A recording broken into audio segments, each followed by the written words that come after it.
is that this talk helps us all think about a future where computer science, engineering, and the broader world of technological innovation is thinking about its responsibility to society and what that would mean, practically speaking, for the way we build technologies that are always in conversation with not just individuals, but thinking about social groups, thinking about social obligations to those groups, so that we're no longer just building technology as though it's a shrink-wrap product that you get off the shelf, and that literally it's just, the individual user and that item.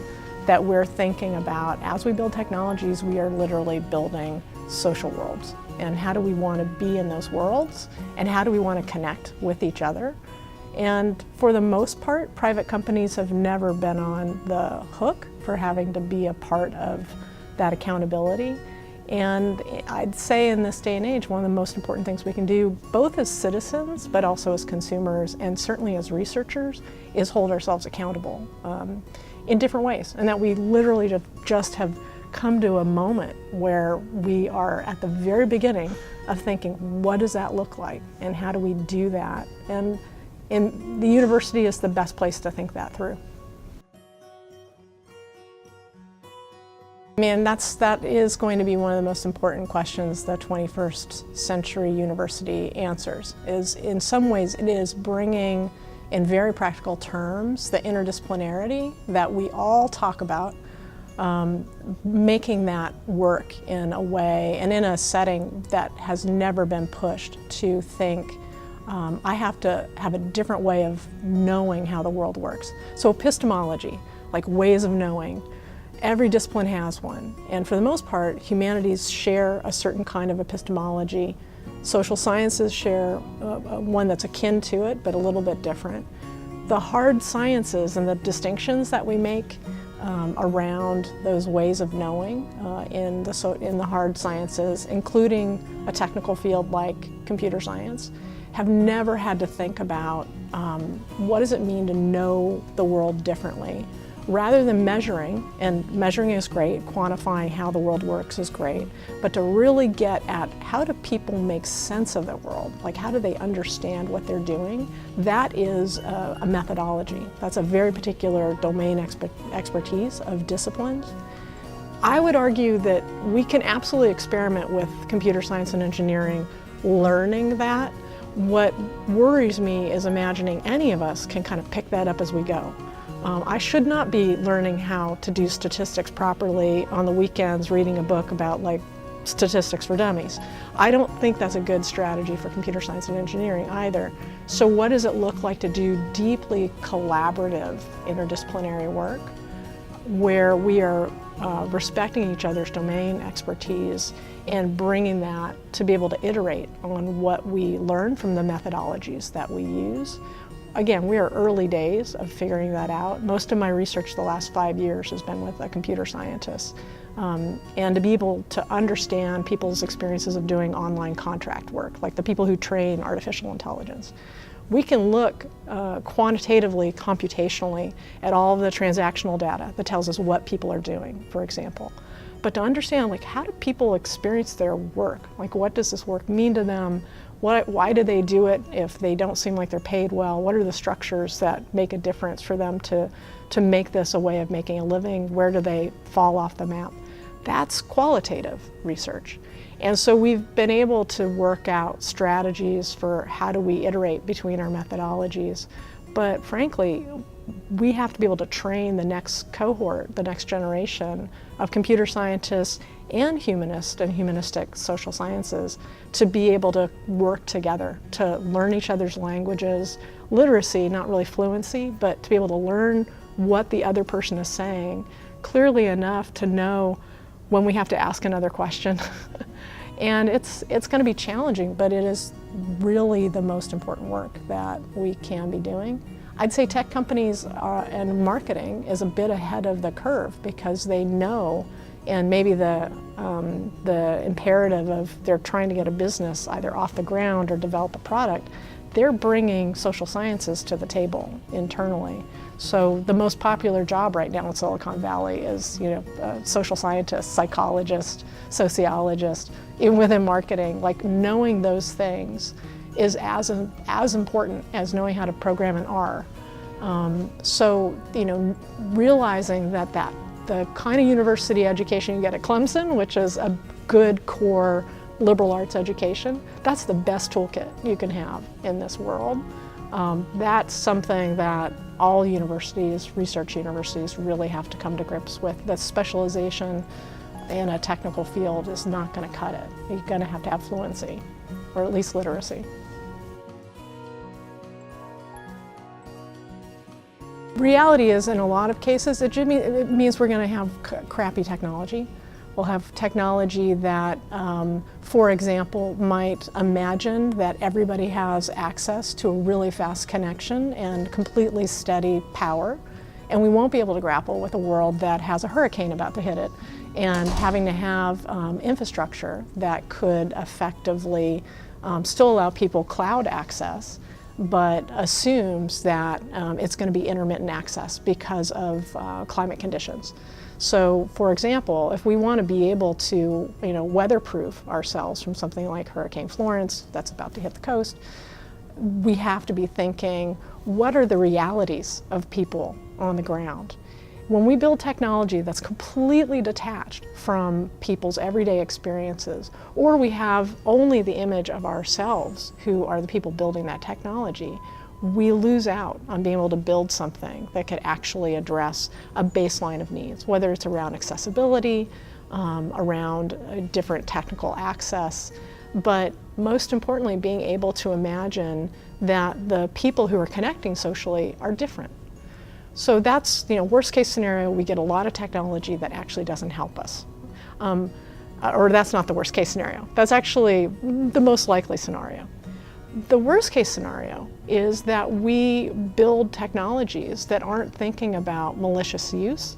So certainly the exploitation of Facebook for distributing misinformation, disinformation about campaigns. That comes from assuming that it didn't matter what kind of information was flowing on that platform, for example. That those are the worst case scenarios, where we're not paying attention to how the technologies that permeate our every moment of our lives in many cases can be used to harm us if we're not actively thinking about what is in the best interest and the public's interest and individuals' interests that should be guiding principles for what's allowable, what's possible with these technologies. So that's a really concrete example of if the social impact of a technology can have broad impact, then society should have a say in what it does and what it doesn't. The first question they should be asking themselves is, what's the provenance of this data? Where did it come from? Did the person who handed it in know that it's possible for me to access it now? The reason that's an important question to ask, and the answer might be, they didn't know, or I don't know, as the researcher. The most important thing we can do as a researcher is feel accountable to that person who is literally contributing to my knowledge. Why? Because in all historical cases, when a researcher wasn't held accountable for how that material was collected, we tend to see the malfeasance of research expand. So concretely, cases of Tuskegee, of having generations of men who were not given the medical information to intervene to help their ailment because over time not enough researchers were held accountable for how's this being collected. That can have such a negative impact, not just on those individuals. That is bad enough. That should be reason enough for that biomedical postdoc to care about where did their data come from.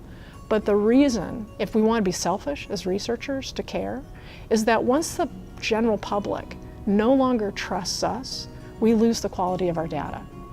So I believe that biomedicine particularly is at the Henrietta Lacks moment of their awareness.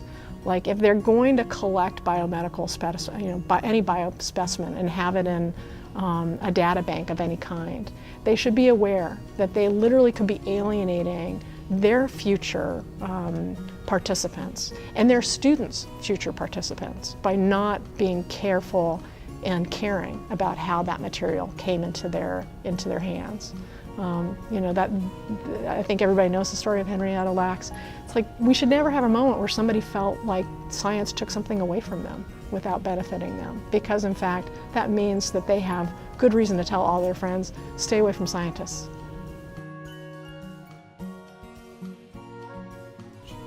That's a very good question. I mean, I think in many ways the general public is just coming to awareness of when they're interacting with any social media, whether it's Facebook or playing Xbox or anything where you are connected to other people, you're effectively not just interacting with those people, but with the system itself. And so for the most part, you know, we've been building technologies that are basically social environments more than, you know, a screen that you're interacting with. You're literally connecting with your social world and meeting people around the world. So just like any social setting, in a lot of ways, the regulation that hopefully society will ask for is how do we interact in what is effectively like the new public park. So, you know, we're just early days for the general public to realize like we're interacting in a new public space, and it's not exactly the public space we're used to interacting with. And tech companies are literally just coming to awareness that that's what they're doing. They thought they were just building, you know, another piece of technology that helped you, you know, write a better resume, or maybe it was a place where you were typing something up to share with a friend. But the reality is when you're doing that, you aren't just interacting with the screen and the tool, you're interacting with your friends and your family. So it's going to be a whole new world in the next, you know, few decades. So I expect we're going to have some sort of regulation. That should be good for business, because right now business doesn't quite understand how to be socially accountable. And the reality is, unless you're going to stop interacting with other people online, we really need a new set of rules for how we do this. Like, how do we participate in social life in an environment where you you might not ever meet the person you're talking with, and you want to be able to have some security that they're representing themselves fairly, but you want a lot of latitude to interact with people in the same way that when you meet a stranger and you've never met a stranger perhaps, that you literally get a chance to learn from them without feeling encumbered by the system, but actually that it's fostering that. So yeah, we'll probably have, hopefully we'll have regulation, and hopefully society will be a part of writing it up. That is fascinating, because I think in a lot of ways marketing has an edge on folks who are used to just building technologies and thinking, I'm building this for one person. So with marketing, you know that you have to be thinking about a community. Like, usually it's not just what an individual wants. Like, individuals want things that are often about their peer groups. It's about what's familiar to us. It's about introducing somebody to a product that is maybe something they've never tried, and you've got to connect with the consumer that helps them understand, like, this is different than what you've done before, but it's like, maybe it's like what you've used in the past. But a lot of that is a very social process of orienting somebody to a new experience or what it might be that kind of resonates with where are they at, who are they. So a lot of social media marketing, a lot of the marketing that you'll end up doing is really like, how do I understand who people are?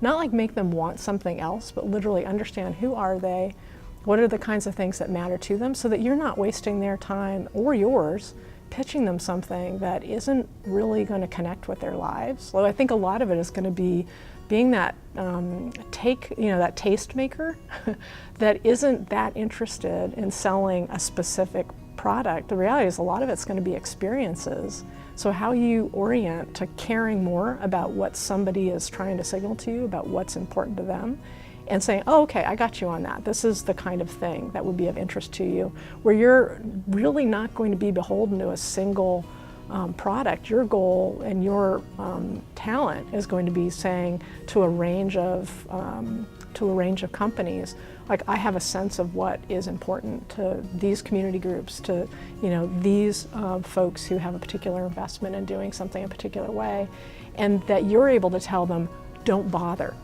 with the really annoying ad that's going to follow them around the internet. Like that's no longer going to work. That never really worked.